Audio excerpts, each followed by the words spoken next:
A paz do Senhor, irmãos. Nós estamos aqui nesta noite para mais uma meditação. Nós estamos afastados fisicamente, mas devemos continuar, trabalhando, trazendo à memória aquilo que nos foi dado por meio de Jesus Cristo. E isso faremos. E nesse período é muito propício nós estarmos trazendo ainda com mais ênfase, não que não é em outra época, a questão da esperança. Nós temos já falado em algumas dessas meditações sobre a esperança, e nessa oportunidade nós queremos ainda falar mais uma vez e queremos começar o assunto dessa meditação lendo Hebreus capítulo 6, a partir do versículo 13, que vai até o 20. Diz assim: quando Deus fez a promessa a Abraão, como não tinha outro maior por quem jurar, jurou por si mesmo, dizendo: certamente abençoando, te abençoarei, e multiplicando, te multiplicarei. E assim, tendo Abraão esperado com paciência, alcançou a promessa. Os homens juram por quem lhes é superior, e o juramento para a confirmação é, para eles, o fim de toda contenda. Assim que, querendo Deus mostrar mais abundantemente aos herdeiros da promessa a imutabilidade do seu conselho, se interpôs com juramento. Deus fez isso para que, por duas coisas imutáveis, nas quais é impossível que Deus minta, nós, os que nos refugiamos em lançar mão da esperança, proposta, tenhamos forte consolação.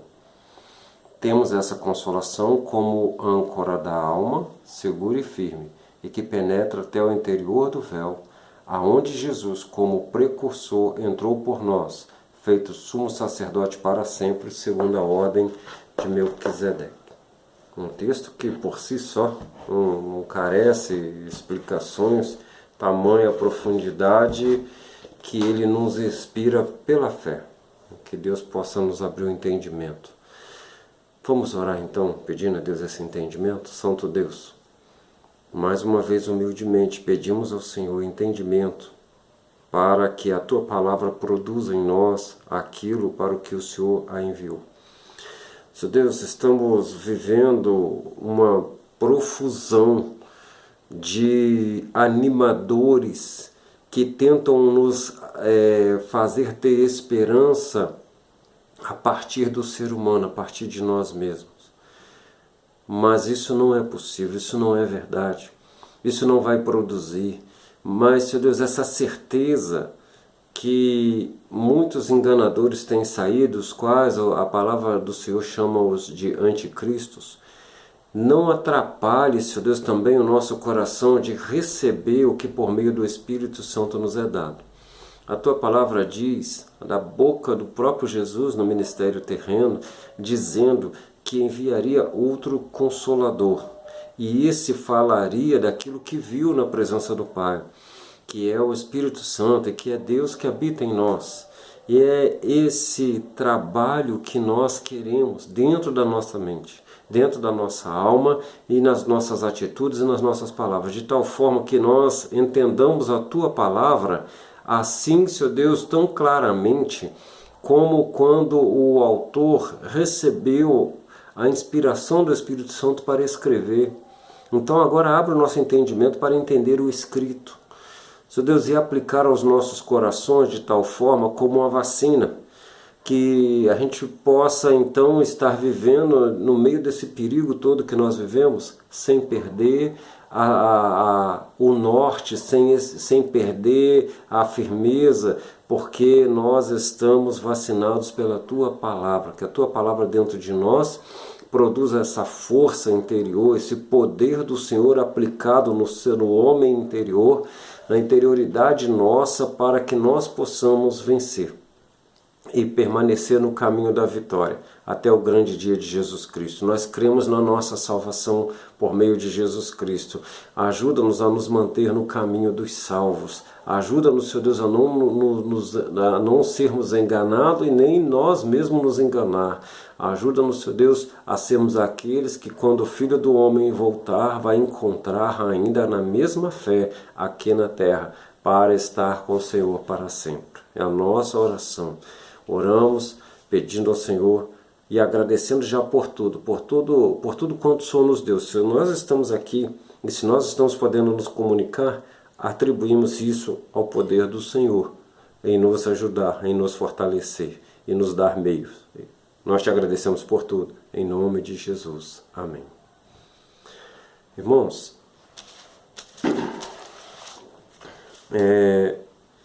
a esperança é um fio por toda a Bíblia. Por toda a Bíblia.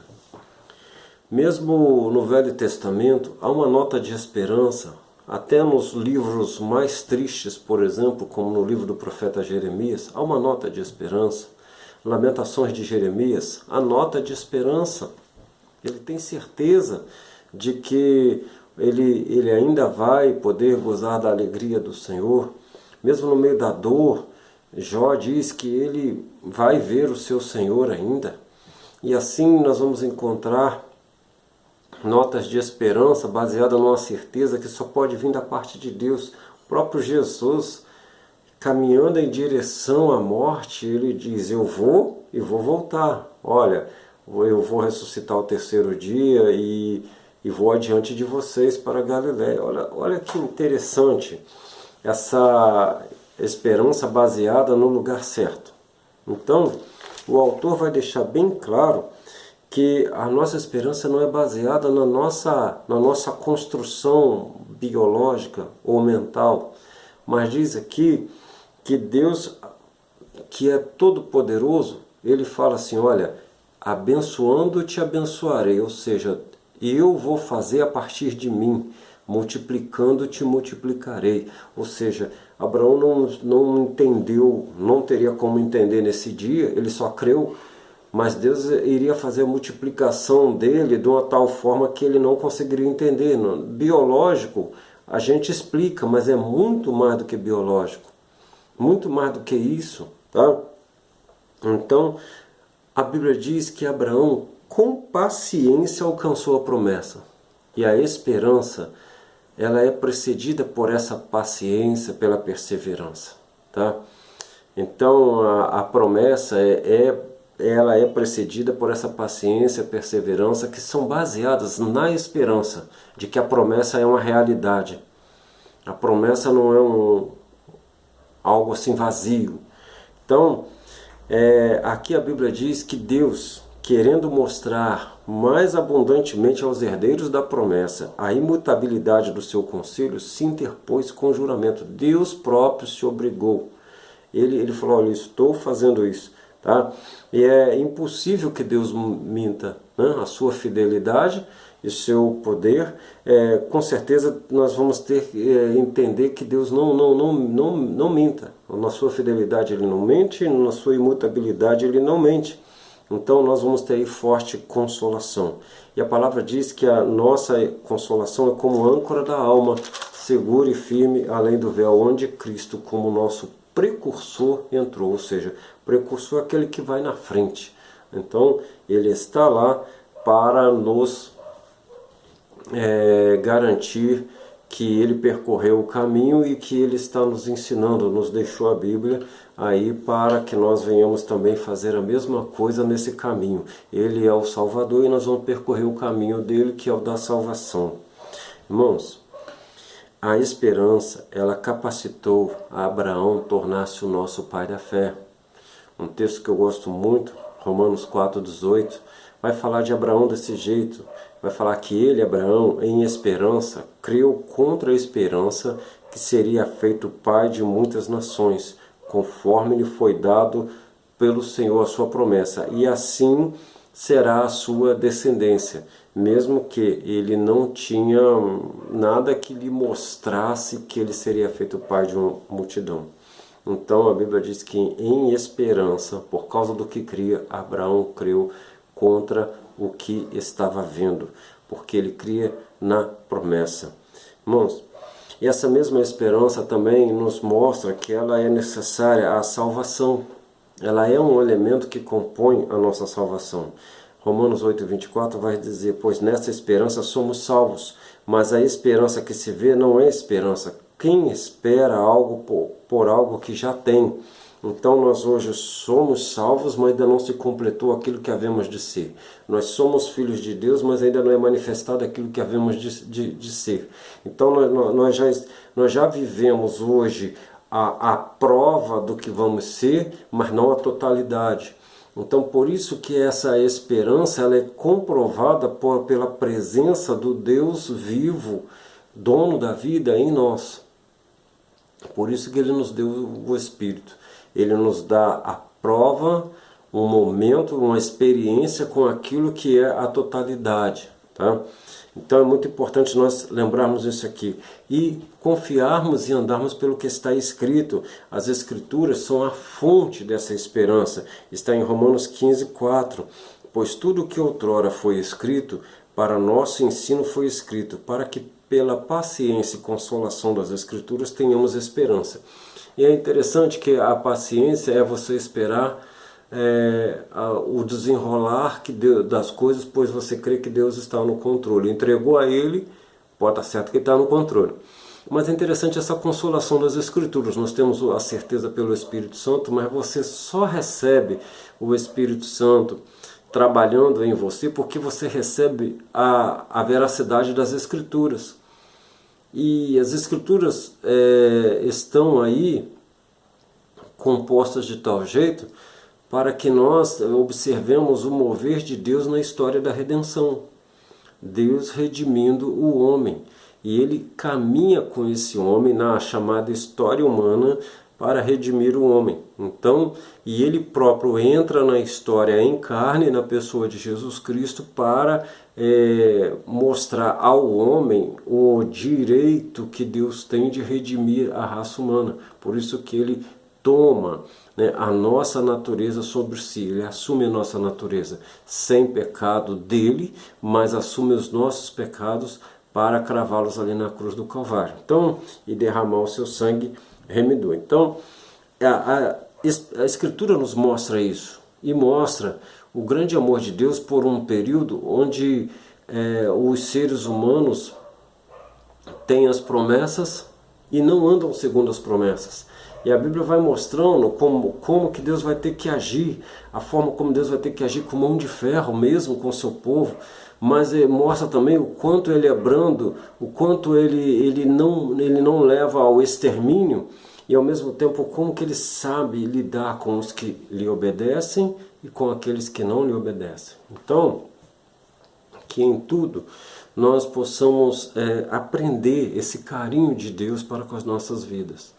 Mas que em tudo nós possamos entregar a Ele, olhando para a Bíblia, sabendo que nós temos uma base sólida escriturística que mostra ali nas profecias e na história bíblica que Deus realmente Ele é fiel ao que Ele fala, né? E essa esperança permanece para sempre, irmãos. É interessante que no capítulo 13 de 1 Coríntios, nós somos ensinados sobre o amor. Mas também, nesse mesmo capítulo, no finalzinho do versículo, a Bíblia vai colocar mais 2 itens ali.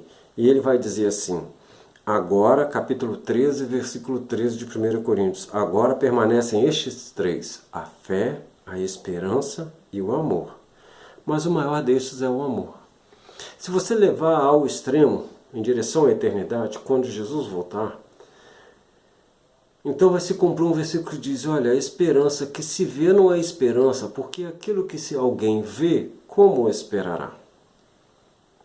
Então você não tem que esperar mais, você já alcançou. Então se o objetivo da nossa fé é a salvação da alma, Então você vai ter alcançado, já não tem mais por que ter fé, você já alcançou. Você já chegou lá, já é a realidade. A fé é a prova e a certeza das coisas que se não veem, mas que se esperam. Acabou, você chegou lá, já não tem mais o que esperar. Então, quando chegar na face do Senhor, quando nós estivermos para sempre com o Senhor, você não vai precisar mais de fé, você vai estar olhando para Ele. Apocalipse 22:4, nós vamos poder olhar na sua face. Hoje nós temos essa esperança, essa fé. Lá nós vamos ter mais, não precisa mais de fé, você já vai estar vendo. É interessante também que essa esperança é a ideia de aguardar até que chegue, né? Que aí se mistura um pouquinho com a paciência. A Bíblia fala que agora permanecem esses três, mas não adianta eu pensar que fé e esperança é uma coisa mental. Porque aqui está dizendo que tem que ter o amor, tem que amar o Senhor acima de todas as coisas, amar a tua palavra, amar a sua verdade. Então eu não tenho como ter uma ideia de fé e esperança e fugir da minha obrigação de amar ao Senhor de todo o seu coração, de toda a sua alma, de todo o seu entendimento, com todas as suas forças, com tudo que há em ti. Então veja bem, aí ele está dizendo que o que vai permanecer é o amor. Digamos que a fé e a esperança são o caminho por onde passa esse amor que vai em direção ao Senhor, o amor da nossa vida, que a Bíblia diz que Deus é amor. E nós vamos chegar lá então nesse dia e encontrar. Então naquele dia será apenas um relacionamento de amor. Não terá mais esse relacionamento de fé e esperança. E isso é o ápice da existência, da nossa vida. Olhar na face do Senhor e viver para sempre com Ele em amor. Então nós não vamos mais precisar dessa ajuda da fé e da esperança. O que também nós vamos aprender em 2 Tessalonicenses 2,16, que diz: e o próprio nosso Senhor Jesus Cristo, nosso Deus e Pai, que nos amou e em graça nos deu uma eterna consolação e boa esperança, console os vossos corações e os confirme em toda boa obra e palavra. Então, nós entendemos que esse trabalho vai nos levar em direção ao mais importante, que é o amor. Então, veja bem, essa ideia do amor que permanece, ele vai ser entendido, essa esperança em que vai nos carregando em amor, ela deve ser uma coisa visível nos crentes. 1 Pedro 3,15 diz: antes santificai a Cristo como Senhor em vossos corações. Estais sempre preparados para responder com mansidão e temor a todo aquele que vos pedir a razão da esperança que há em vós. Então está aí algo importantíssimo da parte do Senhor, para nós entendermos isso aí com muito carinho, né? A esperança que há em nós e responder aquele que vos pedir demonstra o quê? Coisa audível, visível, que há uma esperança. As pessoas vão ver isso em nós e eles vão inquirir. E isso pode saber o crente. A Bíblia diz de Paulo, né, que ele é devedor tanto a gregos quanto a bárbaros. O crente é devedor às pessoas para lhes mostrar o seu Jesus. E isso não resta a menor dúvida. Irmãos, e essa esperança vai trabalhar em nós a ideia de santidade assim até aquele grande dia. Você já recebeu o título de santo, e santo vive em santidade, tá? Você não vive em santidade para ser chamado de santo, mas você vive em santidade porque já é santo. E olha o que a Bíblia diz para os esperançosos da redenção em 1 João 3,3. E todo aquele que nele tem essa esperança purifica-se a si mesmo, porque também ele é puro. Então, a nossa vida é uma vida de esperança, baseada numa promessa feita pelo Senhor. Sabemos que Ele é poderoso e fiel para cumprir. E a nossa esperança é baseada na Bíblia, nas promessas da Bíblia e na história contada na Bíblia. O que acontece no mundo hoje já aconteceu em outras épocas, em outro contexto histórico, em outro modo de viver do povo, tudo mais. Ele só não tinha a tecnologia que nós temos hoje, mas as mesmas coisas aconteceram. As idolatrias, as devassidões, o desrespeito dentro das famílias, né? Desrespeito ao casamento, desrespeito entre pai e filho, violência. Violência nesse mundo já causou um dilúvio que destruiu toda a população da época, só sobrando 8 pessoas.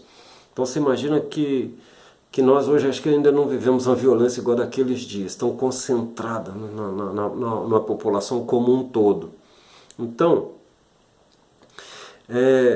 que os irmãos entendam isso, que os irmãos recebam isso, que o que nós estamos vivendo deve ser comparado com as Escrituras. E a sua esperança é baseada pelo que está escrito, não exatamente pelo que está acontecendo, senão você vai ficar como que se vendo traído, como se Deus tivesse te traído, como se Deus tivesse errado com você. E não é isso, não é isso que aconteceu. Por mais que esteja, aqui a Bíblia fala da nossa esperança como âncora da alma e que penetra além do véu. Você sabe que o navio vai usar a âncora mesmo quando ele está numa tempestade. E aí ele precisa se posicionar para não ficar à deriva, para o vento, as ondas não ficar jogando ele para um lado e para o outro, e ele de repente bater num rochedo, e aí danificar o casco e ele vir a afundar. Então por isso que eles lançam âncora, que mesmo que balance muito, ele fica no mesmo lugar, ele está ali. A hora que a tempestade passar, ele recolhe a âncora e então começa a navegar com segurança, não sendo jogado de um lado para o outro. Então, nós já temos essa proposta. Então Deus não mentiu para nós, olha, o mundo vai bater contra a certeza de vocês. E que eu quero chamar a atenção aqui, que Deus não tem que nos proteger deste mundo de tal forma que nós tenhamos sempre a proteção como se vivêssemos numa redoma. Até porque, quando o Senhor nos chamou, nós não éramos santos. Então você hoje está lutando no meio dessas lutas aí contra o que pode brotar em você. Por isso que nós pregamos no domingo, lá na live do culto da igreja, sobre a igreja ser provada, purificada e embranquecida. Então não reclame das provações, mas se mantenha firme na esperança para você vencer as tribulações, as provações. E nesse negócio o Espírito Santo vai mostrar para você, na sua vida, não adianta olhar para a vida do outro não, na sua vida, o que é que está acontecendo. Por onde você está andando e o que Deus está fazendo para te manter no lugar certo ou para te trazer para o lugar certo. Que Deus, na sua infinita misericórdia, possa abrir o nosso entendimento, irmãos. Nós precisamos nos posicionar. Não fica acreditando nessas pregações de que você é filho de rei, que você tem que ter a vida de rei, porque isso é muito bom de pregar. O profeta fala que essas pessoas gostam de pregar assim para que os outros lhe metam alguma coisa na boca, ou seja, lhe dê alguma coisa. Agora, para pensar nos contextos que nós estamos vivendo. E se eles vierem a piorar, será que nós vamos falar o que agora? Ah, foi Deus que fez isso. Deus não conseguiu resolver. Olha, a âncora está firme num lugar seguro. Aonde a âncora está, ela mantém o navio no curso, no lugar. É ali. Dali ele não sai, ele não vai bater em rochedo nenhum. Firme-se nisso. A história que vivemos no século XXI não é diferente dos outros séculos, dos outros milênios, não. A Bíblia já conta histórias muito semelhantes, cada qual no seu contexto. Deus não está sendo pego de surpresa. A igreja que conhece o seu Deus não está sendo pega de surpresa. Fique tranquilo, nós estamos caminhando na direção que tem que ser. Agora para pensar, que esperança é essa que não pode ser provada? Que firmeza de fé é essa que não pode ser comprovada? Que santidade é essa que não pode ser purificada, embranquecida? Porque nós não somos santificados ou chamados santos segundo nossos conceitos, mas segundo o santo, aquele que a santidade é inerente a ele. Então, em nome de Jesus, nos entenda com todo carinho essa palavra de esperança. Não perca a esperança. Não troque a esperança proposta por nada. Viva essa esperança, viva essa fé, viva o amor de Deus dentro de você. O amor a Deus dentro de você. Porque o legal disso tudo, o bonito disso tudo, é que naquele grande dia você vai observar que você precisou de tudo isso, mas o que vai permanecer é o amor. É você estar numa relação de amor com Deus para o resto da vida. Não vai haver essas outras coisas, né? Para toda a eternidade. Até chato falar resto da vida, né? Porque aí então terá realmente a vida da eternidade terá tido início.